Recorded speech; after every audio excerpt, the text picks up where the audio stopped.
नमस्कार. रॉयल शेतकरी या कथेचा 74वा भाग आज अपलोड होत आहे. तरी सर्वांनी कथा आवडल्यास आपल्या चॅनलला नक्की भेट द्या आणि सबस्क्राईब करा, लाईक करा व कमेंट करा, म्हणजे मला तुम्हाला ही कथा आवडते की नाही ते कळेल. तसेच जर जास्त कमेंट येतील तर पुढे कथा सुरळीत चालू ठेवता येईल.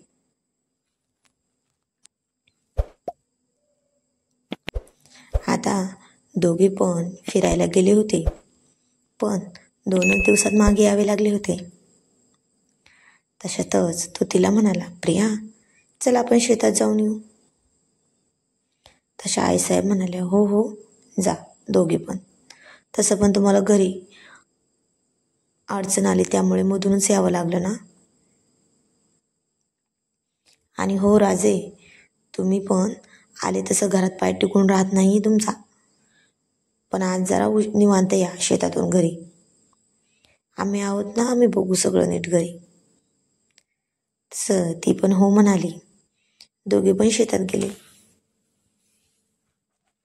तसं शिव म्हणाला, काय हो राणी सरकार, तुमचा मूड तर खराब नाही ना झाला. आपण अर्ध्यावर सोडून आलो गावी म्हणून. तशी ती म्हणाली, छे हो तसं काही नाही, पण जर असं वाईट वाटलं, दुसरं काही नाही. तसं तो तिच्या खांद्यावर हात टाकून जरा जवळ जाऊन म्हणाला, मग हे तर इथं पण होऊ शकते ना. तशी ती जरा लांब होत म्हणली, अहो शेतात आहोत आपण, घरी नाही, चला गुपचूप. आता तर त्याने तिला सरळ उचलूनच घेत म्हणला, हो गुपचूप चालण्यासाठी आणला आहे का तुला मी.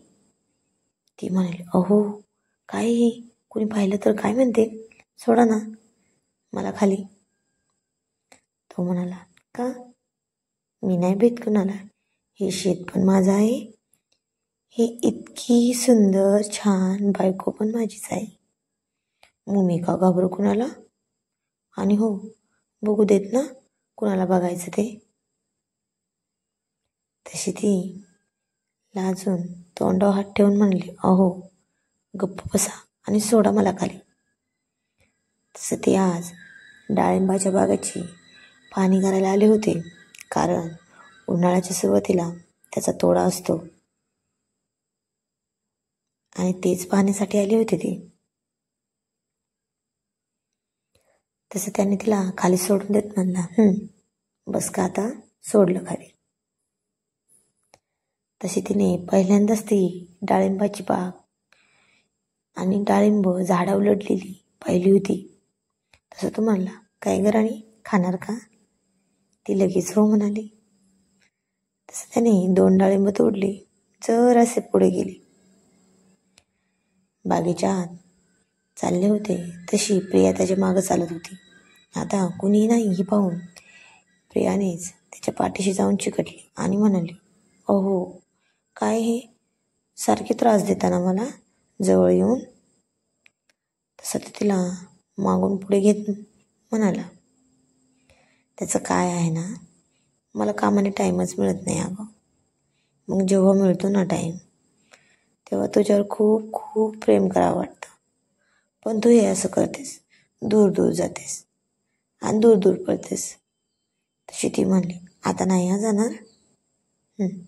तशी ती म्हणाली, अहो जरा वेळ थांबूयात ना आपण, खूप मस्त वाटतंय शेतात या. तसं तो पण हो म्हणाला.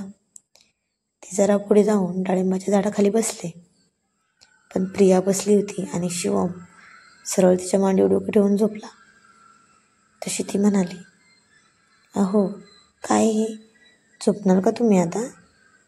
तो म्हणाला, नाही ग, पण तुझ्या प्रेमाच्या कुशीत निवांत पडावं वाटतं, सगळं विसरून म्हणून. आणि विसरलो ना की छान वाटतं पडायला तुझ्या कुशीत. तशी ती त्याच्या केसातून खूप प्रेमाने हात फिरवत होती. तसा तो म्हणाला, प्रिया तुला फळ खाण्याचा खूप मोह आहे ना ग, मग खा ना. ती म्हणाली, अहो पण हात खराब झाल्यावर तुमच्या डोक्याला लागतील ना. तो म्हणाला, नाही काय होत, खा. तसं ते डाळिंब सोलून आणि खायला सुरुवात केली. तसं तिने डाळिंबाची 2-3 दाणे तोंडात टाकली आणि म्हणाली, अहो, खूपच जास्त गोड आहे, खाणार का? आणि तसं तो तिला मानेतून खाली वाकून त्याच्या तोंडापाशी तोंड घेऊन म्हणला, खाणार आणि रस पण पिणार, पण त्या डाळिंबाचा नाही, तर तुझ्या या नाजूक गुलाबी डाळिंबासारख्या ओठांचा. तशी ती म्हणली, शी घाणेरडे, काय पण बोलता का? शेतात असं करतात का? सोडा. तसं तो सोडण्याऐवजी तिने तिच्या तोंडाने खाल्लेल्या डाळिंबात तोंडात तोंड घालून अंडे खाऊन म्हणला, हो ग, खूपच गोड आहेत. तसं ती म्हणाली, अहो, खाणार का मग आता? तो म्हणला, नाही. आणि आता तिनेच तिच्या ओठांच्या मध्ये डाळिंबाचा एक दाणा पकडून त्याच्या ओठांकडे नेत खुणावत म्हणली, खा आता.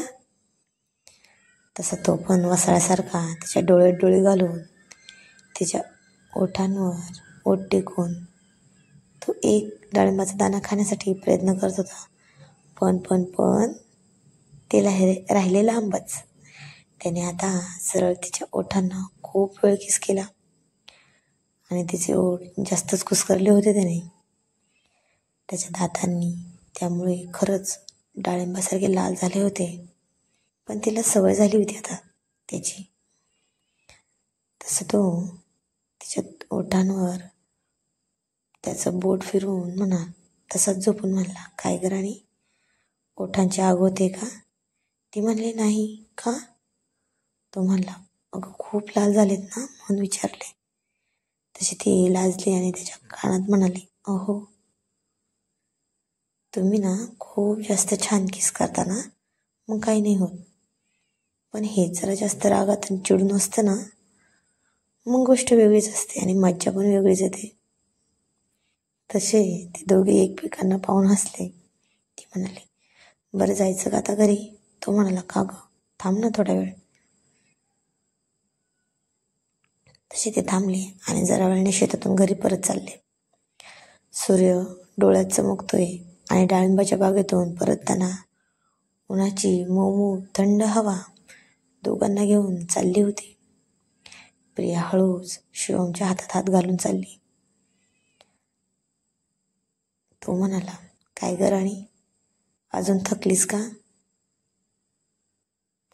आणि हे तो एकदम हलक्या आवाजात विचारत होता. आणि ती म्हणली,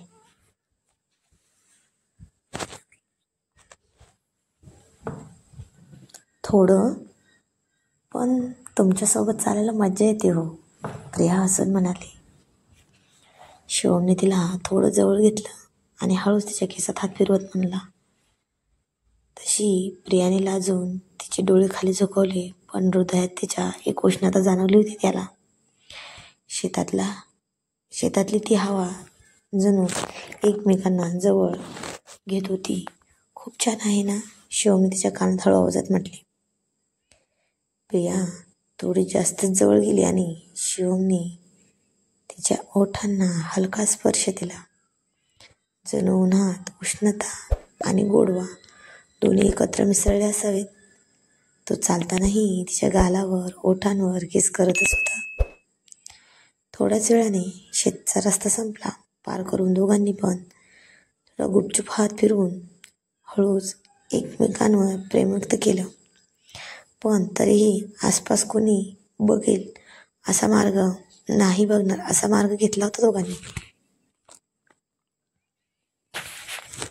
प्रिया तिचा हातातून त्याच्या हातात हात ठेवून हसत म्हणाली, अहो, कोणी पाहिलं तर? तसा तो म्हणला, कोणीही नाही बघणार. शिवमने हसून उत्तर दिले, फक्त तू आणि मी, शिवम आणि प्रिया. शेतातून परत घरात आले तर घर एकदम शांत होतं, कारण सगळेजण गोठ्याकडे होते. फक्त हळूच वाऱ्याची सळसळ, बाहेर झाडांची सळसळ ऐकू येत होती. प्रिया थोडी थकलेली होती, पण तिच्या चेहऱ्यावर हसू कायम होतं. तसा तो म्हणाला, राणी, थोडा आराम करशील का? शिवमने विचारले आणि तिला हळूच आपल्याकडे ओढले. तशी ती पण हो, पण जरा सोबतच बसू. प्रियाने लाजून हसन उत्तर दिले. शिवमने तिला सोफ्यावर बसवलं आणि स्वतः पण तिच्याजवळ बसला. तो हळूच तिच्या केसात हात फिरवत होता आणि प्रियाचे डोळे हळूहळू बंद होत चालले होते. तिच्या चेहऱ्यावर हलकी लालसरता आणि मिठभर असण्याची उबगटता होती. तशी ती खूप हळू आवाजात म्हणाली, अहो. आणि तिच्या आवाजात थोडासा कंप जाणवला होता त्याला. तसा तो म्हणाला, हो राणी, तू आज खूप गोड दिसतेस.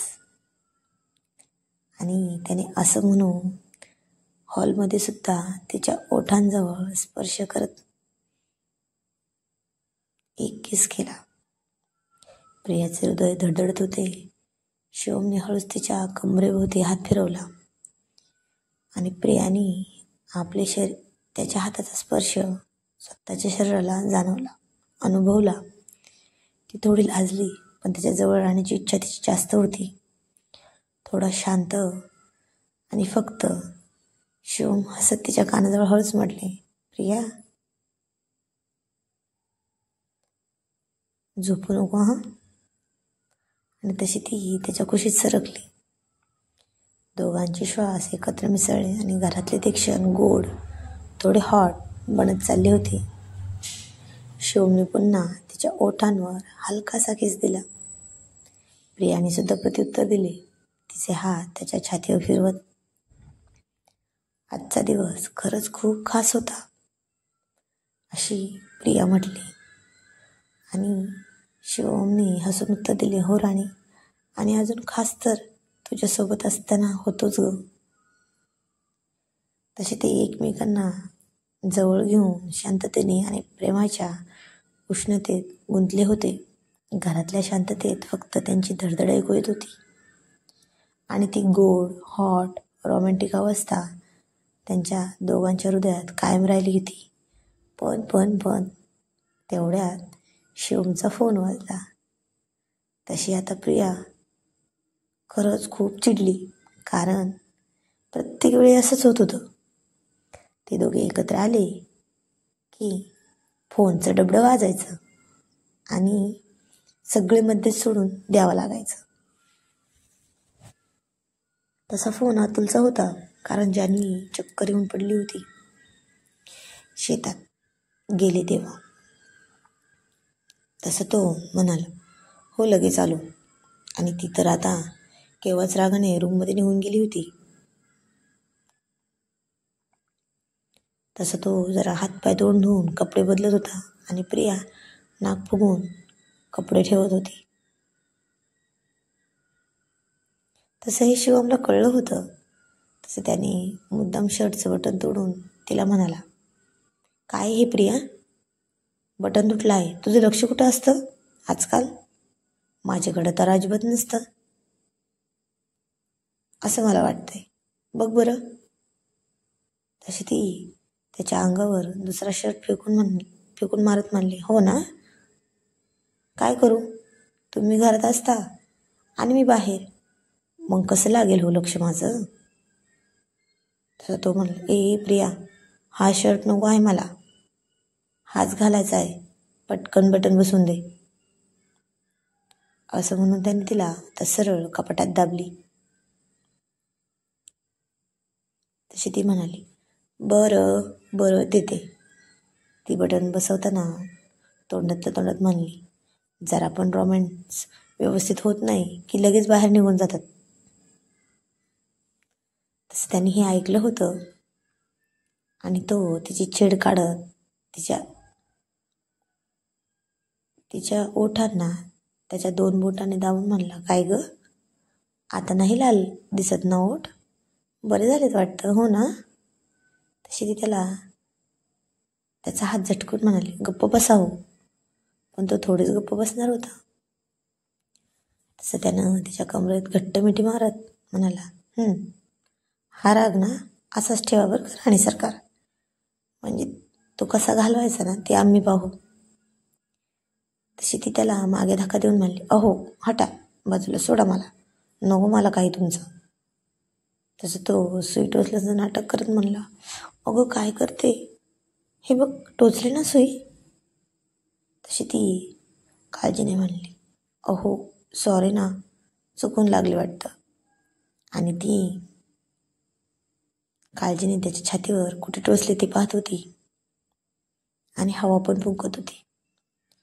तसं त्यानं तीच संधी साधली आणि तिच्या ओठांवर त्याचे ओठ जरा जास्तच वेळ ते पण ड्रपडप किस करून सोडून देत म्हणाल, बाहेर पळून जात म्हणाला, राणी संध्याकाळी झोपू नको बरं का लवकर, मी असा गेलो आणि असा आलो. तशी ती जरा रागात चिडून म्हणली, अहो काय हे असं करतात का, निर्लज्ज कुठले.